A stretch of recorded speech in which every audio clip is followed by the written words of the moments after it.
बहुत समय पहले की बात है। घने जंगल के किनारे एक गांव बसा हुआ था। उस गांव में दो भाई रहा करते थे। दोनों भाइयों के व्यवहार में बड़ा अंतर था।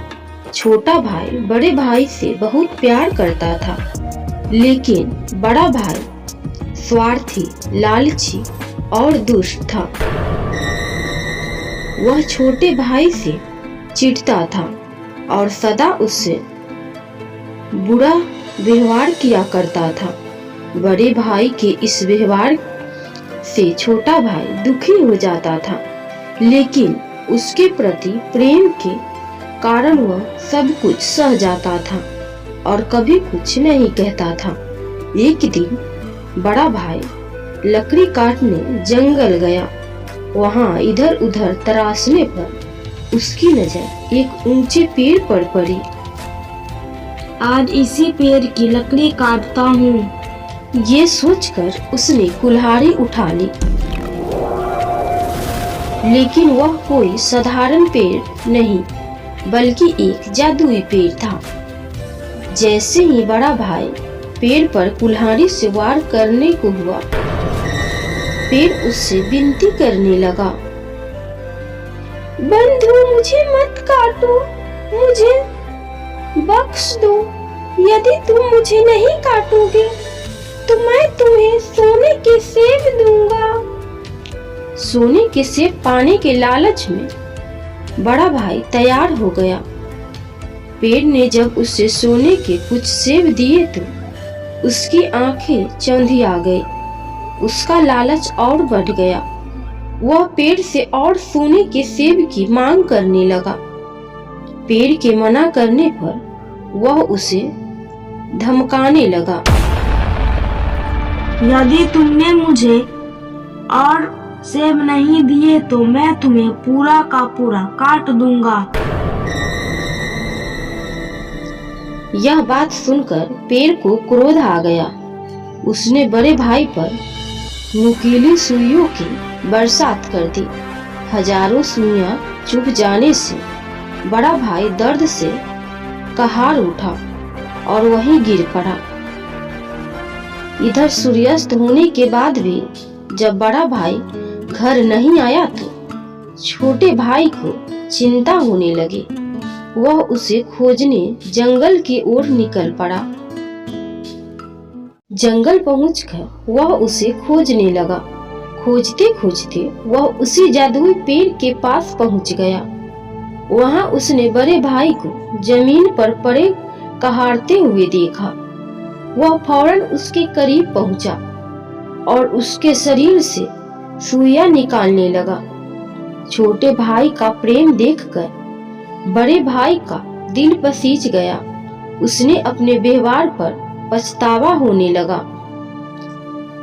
उसकी आंखों से आंसू बह निकले।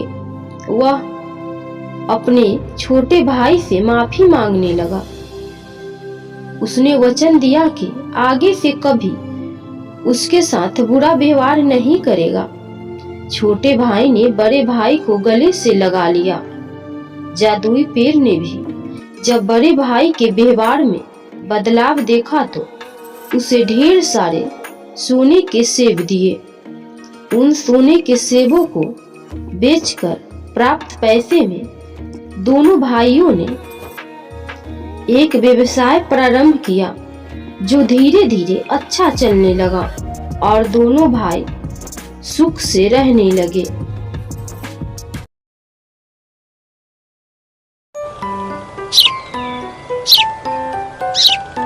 एक गांव में एक किसान का घर था, जहां पर एक बैल रहता था। बैल आजाद किस्म का जानवर था।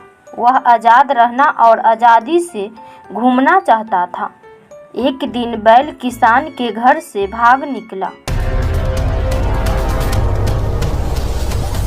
और कुछ समय में जंगल में जा पहुंचा। वह काफी थक गया था। वह आराम करना चाहता था, परंतु उसे प्यास और भूख भी लगी हुई थी। ओह, मैं अपने मालिक के घर से तो भाग आया, मगर मैं इस जंगल में रहूंगा कहाँ? यहाँ तो ना कोई मुझे जानता है और ना तो यहाँ कुछ खाने को है और न ही पीने को। बैल इतना बोलकर कुछ आगे बढ़ा तो उसे एक तालाब दिखाई दिया जहाँ पर बहुत सारे हरे हरे घास थे। बैल तालाब के पास गया और भर पेट पानी पिया और घास भी खाया। जब पेट भर गया तो तालाब के पास बैठकर आराम करने लगा। अब बैल का रोज का वही रूटीन हो गया, रोज घास खाता और पानी पीता और पास में बैठकर आराम कर लेता। अब बैल के दिन बड़े ही आराम से गुजरने लगे। एक दिन की बात है, बैल तालाब में पानी पी के जोर जोर से चिल्लाने लगा। उस दिन शेर भी पानी पीने उसी तालाब में आ रहा था। तभी उसे बैल की चिल्लाने की आवाज़ सुनाई पड़ी। वह काफ़ी डर गया। उसे लगा शायद जंगल में कोई खतरनाक जानवर आ गया है। वह तुरंत पीछे मुड़ा और गुफा की तरफ भागने लगा। ये सारी बातें लोमड़ी ध्यानपूर्वक देख रहा था। लोमड़ी शेर का मंत्री बनना चाहता था। उसने सोचा यही सही मौका है शेर का मंत्री बनने का, और वह शेर के पास गया और शेर को सारी बात बताई। महाराज, मैं आपको पानी पीने के लिए तालाब में जाते देखा था, परंतु बिना पानी पिए आप वापस क्यों भाग आए? मिस्टर लोमड़ी, पानी पीने जैसे ही तालाब के पास पहुंचा तो एक अजीब सी आवाज़ सुनी। मुझे तो ऐसा लगा जैसे कोई खतरनाक जानवर हमारे जंगल में आ गया है।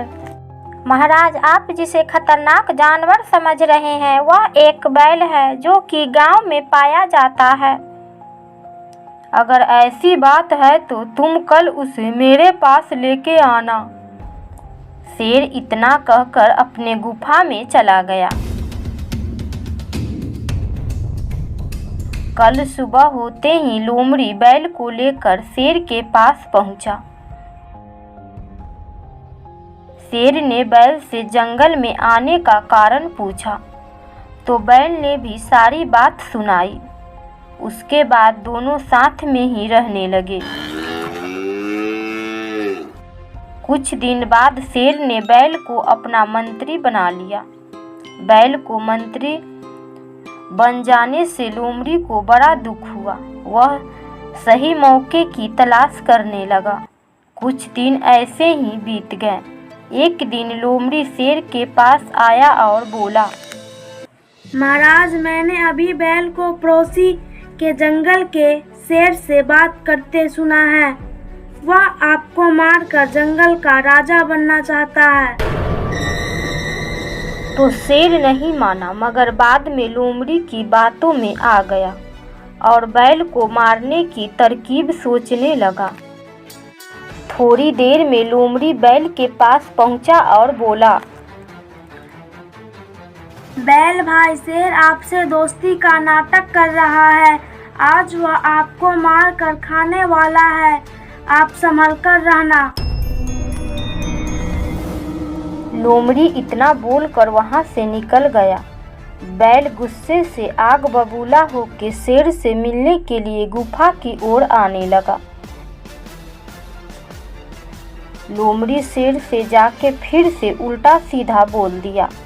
शेर ने जब बैल को अपने तरफ आते देखा तो वह बैल पर हमला कर दिया। दोनों में काफी देर तक लड़ाई चली और अंत में दोनों मारा गया और लोमड़ी खुशी खुशी दोनों का मांस खाया। तो दोस्तों, हमें इस कहानी से यही सीख मिलती है कि कभी भी हमें दूसरों की बातों में आके अपनों से लड़ाई नहीं करनी चाहिए। अगर हम आपस में लड़ाई करेंगे तो दूसरा इसका फ़ायदा उठा लेगा। इसीलिए आपस में मिलजुल कर रहना चाहिए। यह कहानी है आज़ादपुर गांव की, जहां पर एक मंगरू नाम का एक किसान रहता था। वह काफ़ी गरीब था। एक दिन मंगरू खेतों में कुछ काम कर रहा था। तभी एक भैंसा आया और मंगरू के पास आके रुक गया। मंगरू ने चारों तरफ देखा मगर उसे कोई आदमी नहीं दिखा। ना जाने यह किसका भैंसा है। भैंसा का मालिक तो कहीं दिख ही नहीं रहा। लगता है भैंसा काफी भूखा है। इतना कहकर मंगरू भैंसा को अपने साथ घर लेके आ गया और उसे भरपेट खाना खिलाया। भैंसा खाना खा के आराम करने लगा। मंगरू भी अपने काम पर चला गया। कुछ दिन साथ में रहने के कारण दोनों में काफ़ी पहचान हो गया। अब मंगरू के काफ़ी काम आने लगा भैंसा। भैंसे की मदद से अब मंगरू की खेती का काम भी अच्छी तरीके से होने लगा। दिन पर दिन मंगरू काफ़ी पैसे वाला हो गया। आज मैं जो कुछ भी हूँ सब तुम्हारी वजह से हूँ। तुम मेरे लिए साक्षात लक्ष्मी हो। मंगरू ने भैंसे का नाम लक्ष्मण रख दिया। लक्ष्मण आज़ाद रहना चाहता था, इसलिए मंगरू ने उसको कोई रस्सी भी नहीं लगाया था। जब भी खेतों का काम खत्म हो जाता तो लक्ष्मण इधर उधर घूमता रहता। ऐसे ही कुछ समय बीत गए। समय के साथ साथ लक्ष्मण बूढ़ा हो गया था। अब वह काम करने में सक्षम नहीं था। अब वह बीमार रहने लगा। इसलिए मंगरू ने सोचा अब हमें लक्ष्मण को आज़ाद कर देना चाहिए। अब हमें लक्ष्मण को आज़ाद कर देना चाहिए। और अगले दिन भैंस को जंगल ले गया। लक्ष्मण मेरे दोस्त, तुमने मेरी बहुत मदद की है। इसके लिए मैं तुम्हारा सदा आभारी रहूँगा। अब मैं तुमसे और काम नहीं करवा सकता। तुम्हें आज़ाद रहना बहुत पसंद है, इसलिए मैं तुम्हें आज़ाद करता हूँ। जाओ और खुशी खुशी अपना जीवन जी लो। इतना कहकर मंगरू जाने लगा। मंगरू को जाता देख पहले तो लक्ष्मण को बहुत बुरा लगा, मगर वह जंगल देखने को बेताब भी था। जैसे ही मंगरू जंगल से बाहर गया, वैसे ही लक्ष्मण ने पूरे जंगल में घूमना शुरू कर दिया। घूमते घूमते थक गया तो एक तालाब के पास रुका और पानी पिया और कुछ घास भी खाए। अब शाम हो चुकी थी। अरे बाप रे, शाम हो गई है और मैं काफी थक भी गया हूँ। अब मुझे आराम की सख्त जरूरत है।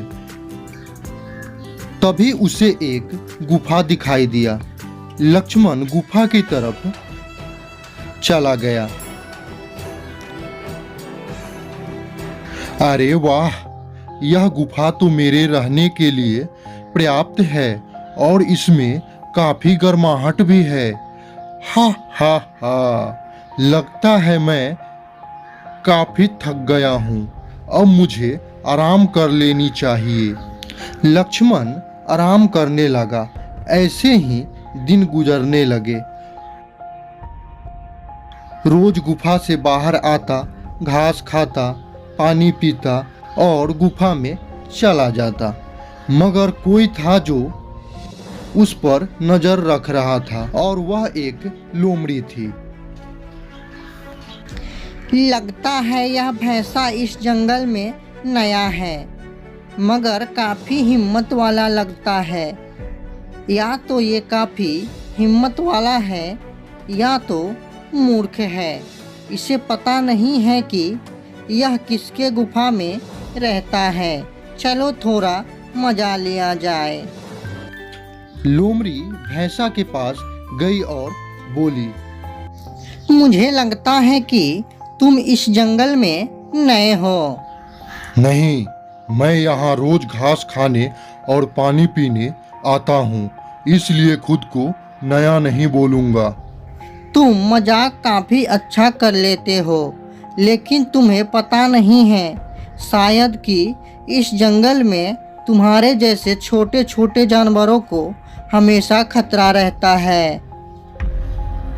अरे वाह, एक लोमड़ी भैंसे को छोटा बोल रही है, ये तो काफी अच्छा मजाक था। हा हा हा, मुझे तो बहुत हंसी आ रही है। तुम्हारी हिम्मत कैसे हुई मेरी मजाक उड़ाने की? मैं इस जंगल की राजा हूँ। इस जंगल के सारे जानवर मुझसे डरते हैं। मैं इतना बेवकूफ भी नहीं हूँ कि मुझे मालूम नहीं है कि जंगल का राजा एक डरपोक लोमड़ी नहीं होता। इतना सुनने के बाद लोमड़ी वहां से चली गई और इधर लक्ष्मण भी गुफा की तरफ जाने लगा और उसे समझ में आ गया कि उसे और भी सावधान रहना होगा। एक दिन लक्ष्मण अपने गुफा में आराम कर रहा था, तभी उसने देखा कि एक शेर गुफा की तरफ ही आ रहा है। लक्ष्मण डर के मारे कांपने लगा। अरे बाप रे, शेर गुफा की तरफ ही आ रहा है। लगता है यह गुफा शेर की ही है। आज तो मुझे शेर मार कर खा जाएगा। अब मैं क्या करूं? और शेर गुफा के पास आ गया। लक्ष्मण की डर से सांसें फूल रही थी। तभी उसके दिमाग में एक तरकीब सूझी। अरे, अगर मैं ऐसे ही डरता रहा तो शेर मुझे खा जाएगा। मेरे लिए एक बात फायदे की है कि शेर मुझे देख नहीं सकता, मगर मैं तो शेर को देख सकता हूँ। लक्ष्मण ने खुद को शांत किया और बोला, अरे भाई, देखो शेर आ रहा है। आज तो भरपेट खाना मिलेगा। अरे भाई, जरा धीरे बोलो, नहीं तो शेर सुन लेगा और भाग जाएगा। नहीं नहीं, ऐसा मत बोलो भाई। अगर वह भाग गया तो हमें भूखा ही रहना पड़ेगा। शेर यह बात सुन के डर गया और सोचने लगा, आखिर ये कौन सा जानवर है जो शेर को खाने की बात कर रहा है? लगता है काफी खतरनाक जानवर है। अरे भाई, मैं तो सोच रहा हूँ कि बाहर जाके शेर पर हमला कर देते हैं। इतना विलंब किस बात का? हाँ हाँ चलो। शेर इतना सुनते ही वहां से अपनी जान बचा के भाग निकला। शेर को भागते हुए लोमड़ी ने देख लिया। वह शेर के पास जाकर कारण पूछा। शेर ने लोमड़ी को सारी बात बताई। लगता है आप पागल हो गए हो। अरे वहाँ कोई खतरनाक जानवर नहीं है। वहाँ एक भैंसा रहता है, उसी ने आपको उल्लू बनाया है। लोमड़ी, क्या तुम सच बोल रही हो या तुम्हारी कोई चाल है मुझे मरवाने का? नहीं महाराज, मैं सच बोल रहा हूँ। मैं उस भैंसे को जानता हूँ। उसने मेरा मजाक उड़ाया था। मुझे उससे उसका बदला भी लेना है।